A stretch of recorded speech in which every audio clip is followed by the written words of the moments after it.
आप देख रहे हैं लाइव 100 न्यूज। जिद सच दिखाने की, खबर वही जो हो सही।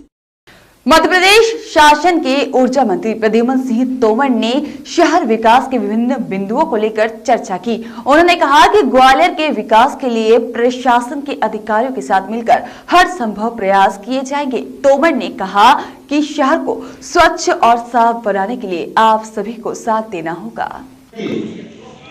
दोस्त, गंदे पानी से अगर शिकायत कोई होगी तो उसके निराकरण के लिए भी मैं सशक्त कार्रवाई करूंगा। मैं आपसे इतनी बात कहना चाहता हूं और हम और आप कोई भी चीज है उसके लिए आपका सहयोग वांछित है। और मैं ये नहीं कह रहा कि मैं 100 का 100% सब काम अच्छा कर रहा हूं। मैं इंसान हूं, कुछ कमियां हो सकती हैं और हर काम में सुधार की जरूरत है।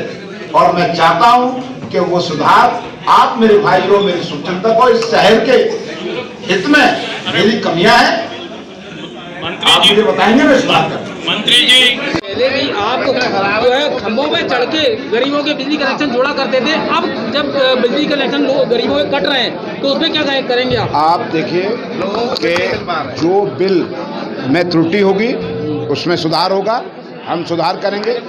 इसके लिए हमारा अपने 38 नंबर कार्यालय पे इसके लिए कार्यालय खुला है और जॉन कार्यालय काम कर रहे हैं।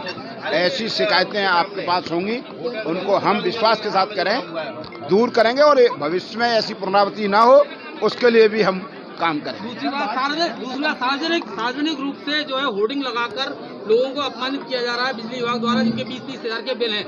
वहीं 3-3 लाख रुपए अधिकारियों के बिल हैं, नेताओं के बिल हैं, उन पर कोई कार्रवाई नहीं। आप अगर ऐसी कोई बात है, हमने ये जरूर तय किया है कि सबसे पहले अगर बिल बड़े लोगों पे है उनके नाम आने चाहिए। इस भावना से मैं सहमत हूँ आपकी से, और इसमें सुधार करेंगे। शहर को स्वच्छ कैसे रखेंगे, किस तरीके से? शहर की स्वच्छता के लिए मैं जा रहा हूँ, सभी से आग्रह कर रहा हूँ कि पहले तो हम अपना कचरा रोड पे न फेंकें। जितनी भी दुकानें हैं उनसे अनुरोध करने जा रहा हूँ कि डस्टबिन रखें, कचरा उसमें डालें और इसमें हम सब मिलकर सहयोग करें। हमने केला खाया और रोड पे फेंक दिया, तो इसमें तो हम सबको सहयोग करना पड़ेगा। ये शहर हमारा है, ये घर हमारा है और घर को स्वच्छ रखने का दायित्व तो हमारा है। तो इसमें चाहता हूं कि सारी राजनीतिक पार्टियां और हमारे इलेक्ट्रॉनिक मीडिया, प्रिंट मीडिया, सभी साथियों से अनुरोध है कि हम मिल करके इसमें सहयोग करें और हम निश्चित रूप से कामयाब होंगे। शहर में बढ़ते जो ऑफिस बंद रहे हैं उनको बिजली के बिल थमा दिए गए। जो ऑफिस 6 महीने 8 महीने बंद रहे हैं उनको आप अगर रीडिंग नहीं आई होगी और बंद रहेंगे तो आप मुझे बिल देना, मैं उसमें सुधार कराऊंगा। धन्यवाद। जहां देश में स्वच्छ भारत अभियान को लेकर पीएम नरेंद्र मोदी एक मुहिम चला रहे हैं, वहीं दूसरी तरफ उत्तर प्रदेश के लखनऊ के लाल कुआं वार्ड नंबर 13 स्थित गड़िया क्षेत्र में बदबूदार नालियां एवं सीवरेज टैंक के कारण आम नागरिकों को करना पड़ रहा है परेशानियों का सामना। कई बार लिखित में शिकायत भी कर चुके हैं और उच्च अधिकारियों को अवगत करा चुके हैं, परंतु अधिकारी प्रधानमंत्री नरेंद्र मोदी के स्वच्छ भारत अभियान की पलीता लगाते दिख रहे हैं। देश में एक तरफ बढ़ते हुए कोरोना के मरीज, वहीं दूसरी तरफ बर्ड फ्लू से फैलने वाली बीमारी ने अपने पैर पसारना शुरू कर दिए हैं। वहीं दूसरी तरफ संक्रमण का खतरा बढ़ता ही जा रहा है। बोलो, तुम भी बोलो। पूरा परवेश भाई देखिए यहाँ सब ये देखिए पूरी गली, पूरा सब कचरा, सब टॉयलेट है पूरा। देखो कब से कह रहे हैं, यहाँ के इस क्षेत्र के सभासद है पम्मी तिवारी जी, सुन ही नहीं रहे हैं। 10-8 दिन से कंप्लेन पे कंप्लेन हो रही है, कोई सुन नहीं रहा। टॉयलेट सब बाहर आ गए, टॉयलेट दिखाओ, टॉयलेट ये देखो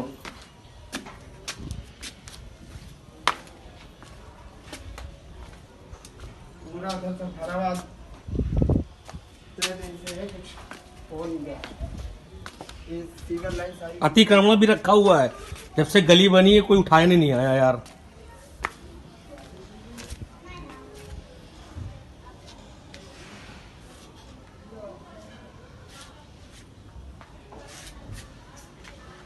सफाई नहीं, पूरे मैनुअल पर लोगों के घरों में सीटें भरी हुई हैं, आदमी उसको शूट बाद भी बिल्कुल परेशान हो गए। तब उन्होंने आखिरी में हम लोग को ये लिख के दिया कि भैया हमने वहाँ पे वो दे दिया है, ठीक है, कि उसको चेंज कराया जाए, मगर वो चेंज नहीं कराने दे रहे हैं।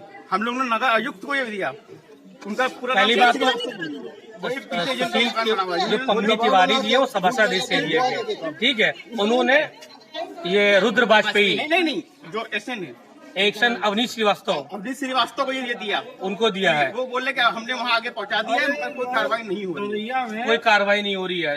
और पहली बात तो आप लोग ये सोचिए कि सरकारी जमीन पे पाइपलाइन कभी पड़ती है, सीवर लाइन, उस सीवर लाइन पे मकान कैसे बना? वो कभी रास्ता हुआ करता था जो बंद हो गया है। आपने लिखित में इस बारे में? जी, लिखित में मैंने दिया है, आपको दिया सभासद ने अपने हाथ से लिखा हुआ है।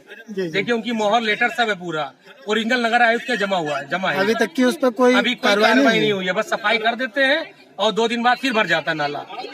लोगों के घर की सीट भर जाती 2 घंटे बाद, घरों में भी पानी भर जाता है। घरों में पानी भर जाता है, देखिए अंदर घरों को देखिए, और जहाँ तक कि यहाँ पे पानी कीड़े आ रहे, कीड़े घरों में आ रहे हैं। दहाड़े 3 लोगों ने मिलकर एक युवक को गोली मार दी।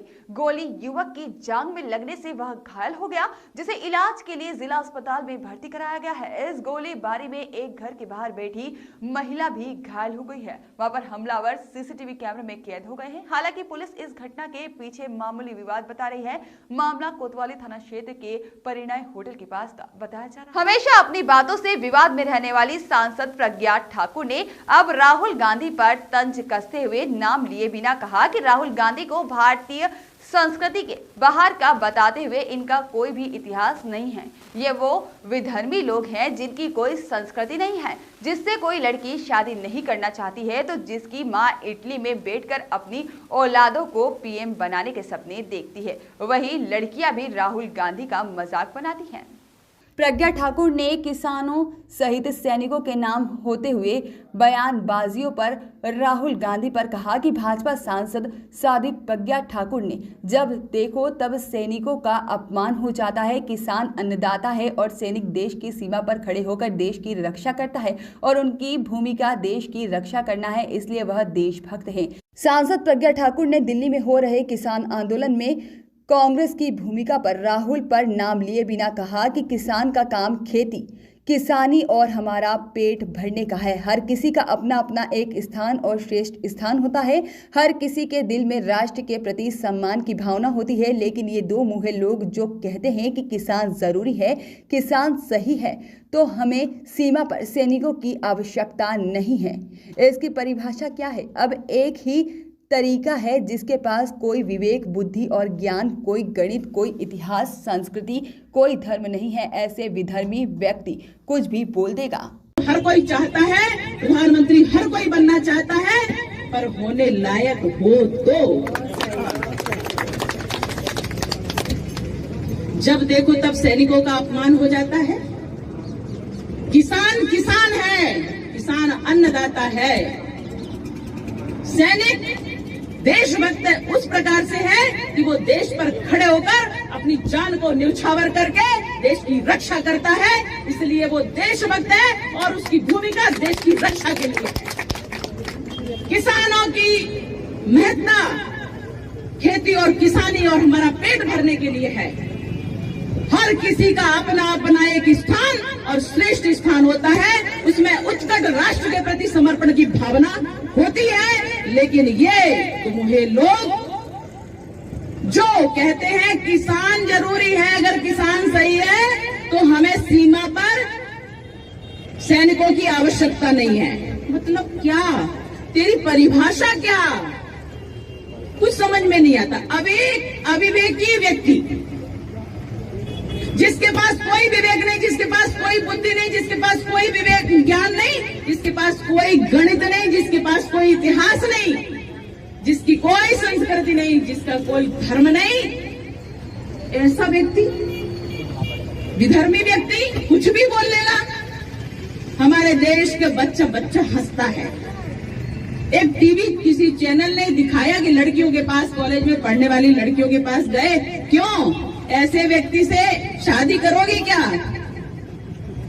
इतना मजाक बनाया उन लड़कियों ने, उस व्यक्ति का इतना मजाक बनाया ऐसा व्यक्ति सपने देखता है, उसकी अम्मा भी सपने देखती है, वहां से दूर देश से इटली से बैठ करके भारत में अपनी औलादों को प्रधानमंत्री बनाने का स्वप्न देख रही है।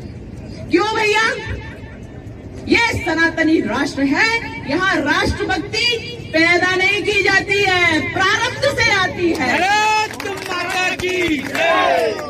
जन्म और जन्मांतर की तपस्याएं इस देश के लिए जो जीता है और मरता है वो पुनः आप देख रहे हैं लाइव 100 न्यूज।